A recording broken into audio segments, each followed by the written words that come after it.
Hey guys, and welcome to the Working Money Channel. So as we did get news of the SEC lawsuit finally being dismissed, there are still some questions. Vincent Van Cote here posting this. Market still seems a little uncertain. I know, we were expecting XRP price to continue to move up. As of the time of this particular recording, I'm seeing an XRP sitting in and around $2.47, almost $2.48. So we did see that burst of activity yesterday. Now it's forming a double top. I mean, I guess XRP does have to stay above resistance at this point. But he says here, as I've said with other posts, we will experience a price surge, and I think we are going to expect a bigger one. But these moves will happen now as the big boys have no choice but to buy XRP on the open market. Let's not forget a bunch of announcements that will happen too as well. Major bank usage and ETFs. So this is now the next step. And the odds apparently of ETFs being approved in 2025 now stand at 80%. This one courtesy of XRP Crypto Wolf. So digital asset derivative exchange Bitnomial has announced the launch of their first ever XRP futures regulated by the CFTC. In addition, the firm has also dropped its lawsuit against the U.S. Securities and Exchange Commission. Bitnomial took the SEC to court back in October, accusing the agency of attempting to overextend their jurisdiction. The lawsuit argued that Bitnomial's XRP futures were not within the SEC's statutory authority.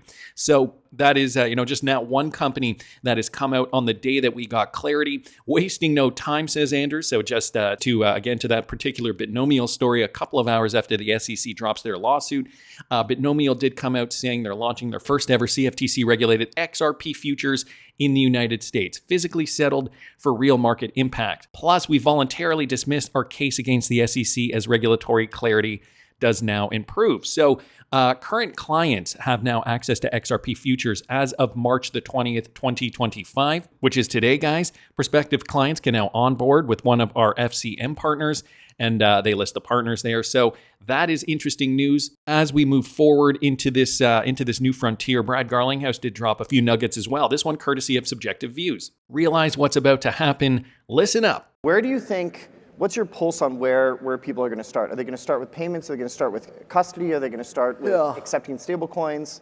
What's your sense? Well, I'll start by telling a quick story that I'll leave unnamed, but back to some of the regulatory, frankly, bullshit we've had to deal with.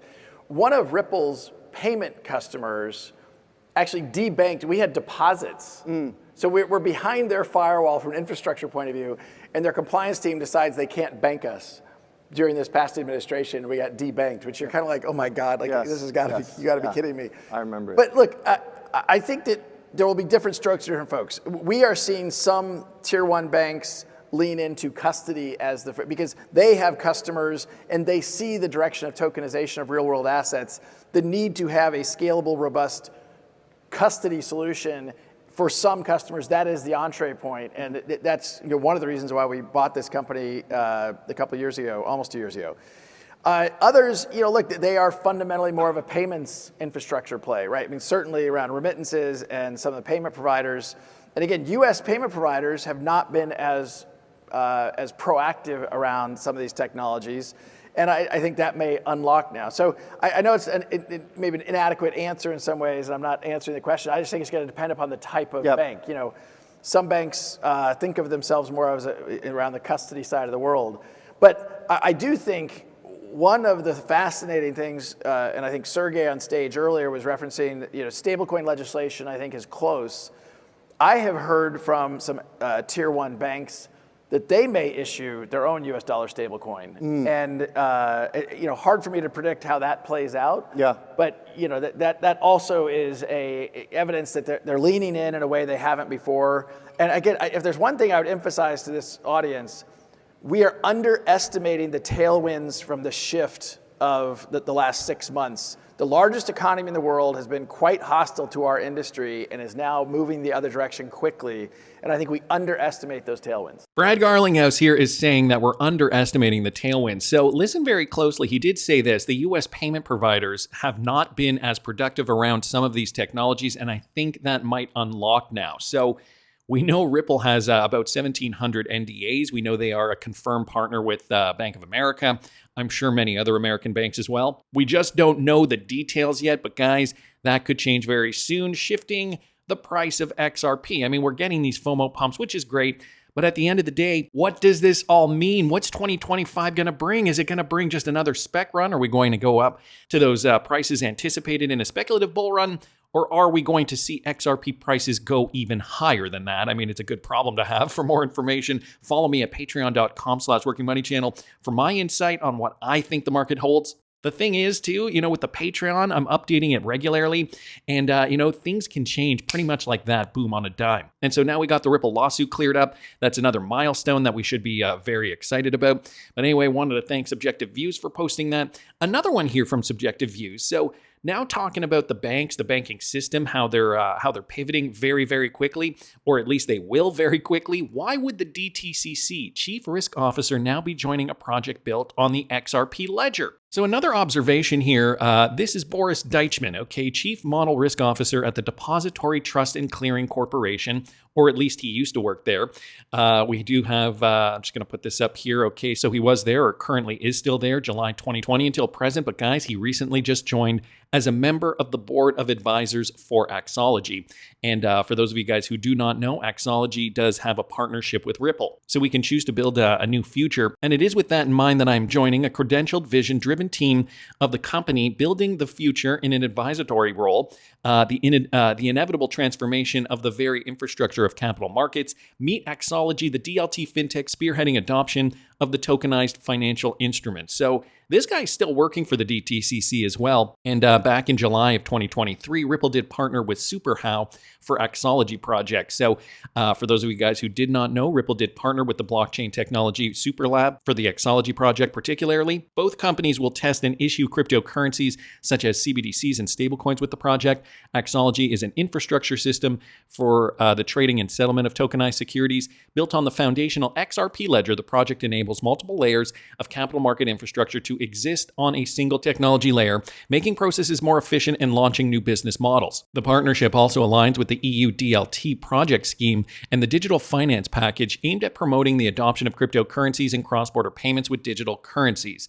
In addition, the Axology project provides a valuable opportunity for European banks to practice issuing and using CBDCs. So again, this was a couple of years ago, but I mean, very poignant considering what we are seeing today with this gentleman here working for the DTCC, now also advising on a Ripple-enabled project. So this is big news. We're going to start to see more of this ramp up. I think now that we do have this this verdict on the Ripple lawsuit, dLocal is also a Ripple partner, this courtesy of Michael Branch. This isn't happening in the US, but another partnership here, dLocal and Bell Money, partner to transform cross-border remittances across key emerging markets. So basically, they are a payment platform connecting global merchants to emerging markets, and they've just announced a strategic partnership with Bell Money, another company, guys, as a first remittance as a service provider in Europe. So, the European partnerships, this is something, or these partnerships rather, have been going on for a while. They're connecting other regions of the world too, like Southeast Asia, South America, and other countries in Europe. So just another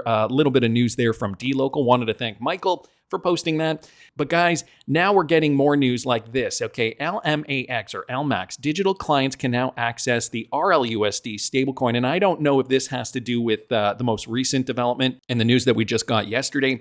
This expansion of our institutional trading infrastructure is to include the RLUSD. So here is the official press release. Coming out of London, LMAX Digital, the leading institutional digital assets exchange, part of the LMAX group, today did announce that it has added the RLUSD to its list of trading instruments. RLUSD is a fully regulated stablecoin backed one-to-one to the US dollar, obviously backed by government bonds, cash equivalents, etc. As the demand for transparent and compliant stablecoins continue to grow, the RLUSD is positioned as an asset of real utility within the evolving digital economy. LMAX Digital is a long-established execution venue, which brings robust, efficient market structure for institutions to trade and hold assets securely with high quality and deep liquidity. So this is what Ripple has been aiming for a very long time too, right? They want deep liquidity, high quality infrastructure. This is why they purchased Medico for custody, for example.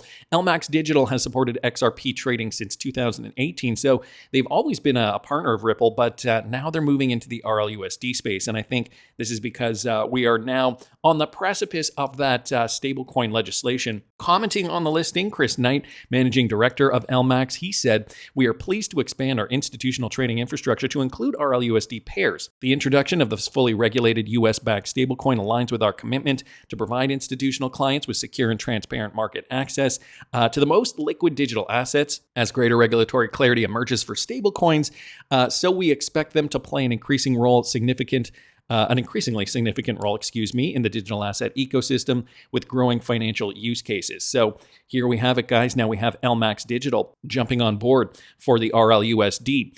And DJ Peter Vass also noticing this. Silver Scott has now expanded into blockchain with their new NYC-based advisory firm leveraging the XRP ledger. So the news is coming out fast and furiously. Silver Scott Mines has announced its exploration of integrating Ripple's XRP and the XRP ledger into its regulatory compliant real-world asset tokenization advisory business. So guys, this is the latest news from Silver Scott. The initiative leverages the XRPL's advantages, including near instant settlements, minimal fees built on decentralized exchange for tokenized trading. So, moving very, very quickly into tokenizing assets, guys, on the XRP ledger. This is the next step for Ripple and for these Ripple partners. The company has established Silver Scott Advisors, a New York City-based Wall Street advisory firm specializing in regulatory compliant mining tokenization, initially focusing on the gold mining industry. The firm is currently evaluating multiple RWA tokenization opportunities across various sectors, with formal partnership announcements expected in the near future. And so with this XRPL integration, they're emphasizing three key benefits here. Okay, fast and low cost transactions for institutional RWA transfers, native decentralized exchange functionality for enhanced liquidity, and the final thing here, regulatory friendly framework for sustainable operations. So boom goes the dynamite, another partnership here that seems to be coming out at lightning speed.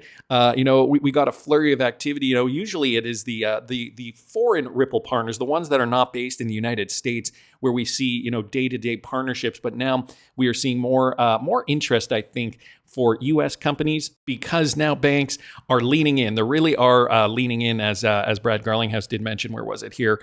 As Brad Garlinghouse did mention in this video clip. So, guys, are we on the precipice of real-world adoption very, very soon? Well, I have to say that all signs are pointing to yes. Smoke just discovered this. An unredacted Operation Chokepoint 2.0 letter has revealed that federal regulators are preparing transaction rules on one specific blockchain network. So what one network could it be, guys? What one network could it be? This is from 3 years ago, March 25th, 2022.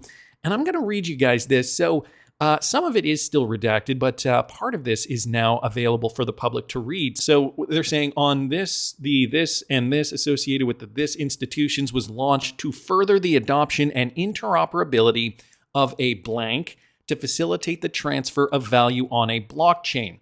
Value of transfer on one particular blockchain they mentioned down here. And then when you look at this, it says, and its proposal with representatives from the Redacted, FDIC, the Board of Governors, and the Federal Reserve System, and the Office of the Comptroller of the Currency, collectively federal regulators. The federal regulators understand, as a result of this conference call, that the blank is currently drafting operation rules to govern transactions on the Redacted blockchain network. So could it be the Ripple blockchain network, the XRPL blockchain network, the XRP blockchain network?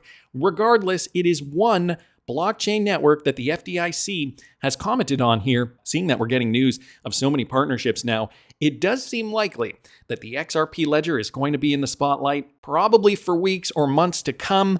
That's just my opinion, even though we are seeing the price cratering a bit after yesterday's FOMO event. That's all good. XRP is just cooling off at the moment. I still think it has time to shine. And for more information on where I see XRP going and other cryptocurrencies too, follow me at patreon.com/workingmoneychannel. You can pick my brain there. Send me a DM if you guys want. I respond to everybody's questions. Patreon.com/workingmoneychannel. And please subscribe to this channel if you haven't already. Like the video if you like the content I'm providing. I always love hearing your comments. See you in the next one, guys.